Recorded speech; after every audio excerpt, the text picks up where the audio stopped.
So breaking news tonight, the former president has missed a legal deadline to turn documents over to the House January 6 Select Committee. CNN's Sarah Murray has the latest, joins us now. What do we know, sir?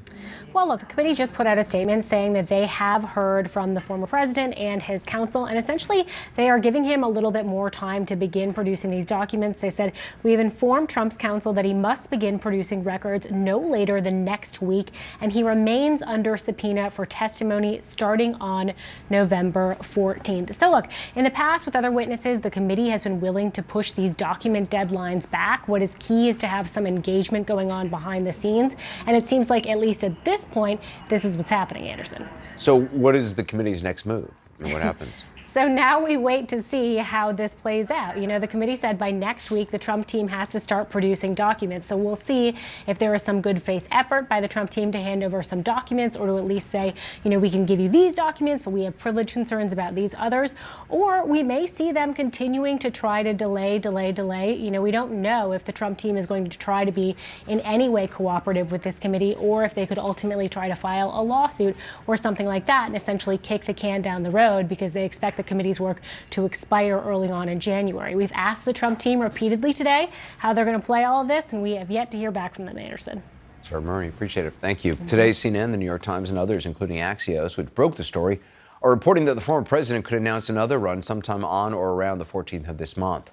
Sources familiar with the matter telling CNN that some of his top aides consider this time frame ideal if Republicans do well on Tuesday. As for the once and perhaps future candidate, here's what he said yesterday at a rally in Iowa. I will very, very, very probably do it again, okay? Very, very, very probably. Get ready. That's all I'm telling you very soon. Get ready. Get ready. Joining us now, CNN political analyst, New York Times senior political correspondent Maggie Haberman. She is, of course, the best-selling author of the remarkable book, Confidence Man, The Making of Donald Trump and the Breaking of America. So, Maggie, how real is, this is happening? This is real? What are you hearing?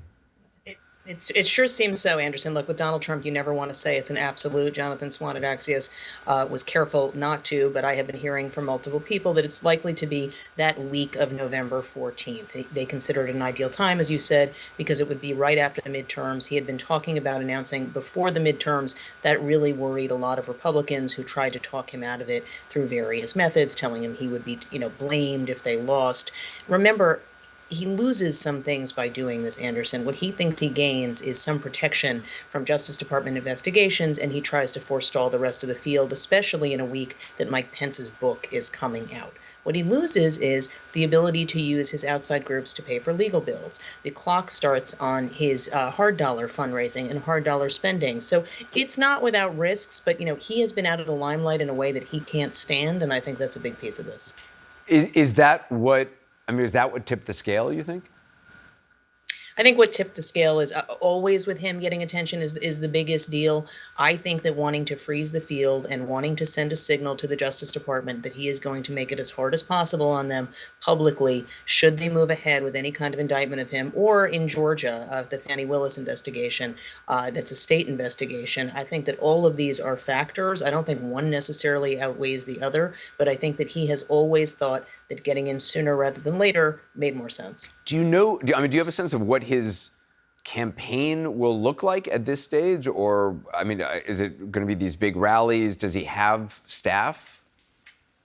It's a really good question, and the answer on staff is it's pretty lean right now. And folks around him will say that's by design, because they consider 2020 to be fairly bloated. But it's also, frankly, reflecting the reality that so far, and in some cases it's because people are tied up with the midterms. In some cases, there are people who are very leery of getting involved in Donald Trump's orbit because of the constant churn around him, legal and otherwise. And so I think it will be small, at least going into early 2023, assuming he does get in. I think you will see some small number of political events happening after he declares. We don't know if the declaration would be a rally or if it would be a press conference, and I think they're looking at both. But then I think he will resume rallies the way he had before. I don't think you're going to see him suddenly become a retail politician. He's never liked it, he's never been good at it, and I don't think he thinks he needs to.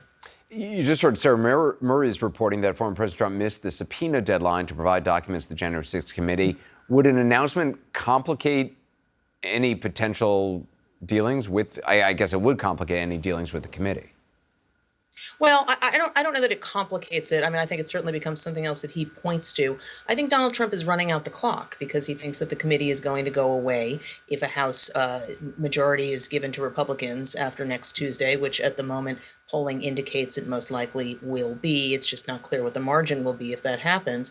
But his assumption is, and his aide's assumption is, this is going to at some point end. And as Sarah said, I think they have to decide whether they want to file a lawsuit to just help stall that motion. Do you think he would hold his announcement even if the Georgia election results are still undecided? Well, I do, but I think that he will be under pressure not to, and we'll see what happens. If there is a runoff, I think that is absolutely a complicating factor. You know, he is already being blamed, continues to be blamed for the losses in Georgia on January 5th, 2021, in those runoffs. I'm not sure that anyone around him thinks it's a wise idea for him to face that again. Do you think he announces, does he then get, I guess then it's sort of, I mean, I don't know how much coverage he's been getting on, you know, a Fox News or, you know, big conservative outlets. Does that make him more bookable on those shows? I think it's a problem for him, Anderson. I think for a number of reasons, the conservative media landscape has changed for him. I think one major reason is that so many of these outlets have gotten embroiled in defamation lawsuits by election companies because of the lies about the election in 2020 that were spouted on their platforms or on their websites or on their programs. And I think that there is some risk in their minds in having him on, you know, but he has very visibly not been on Fox News very much. He's not on Newsmax. You know, he is really relegated to, you know, either podcasts or some conservative radio. It's just a very different world than it was in 2015 when he first got into politics. Interesting point. Maggie Haberman, appreciate it. Thank you.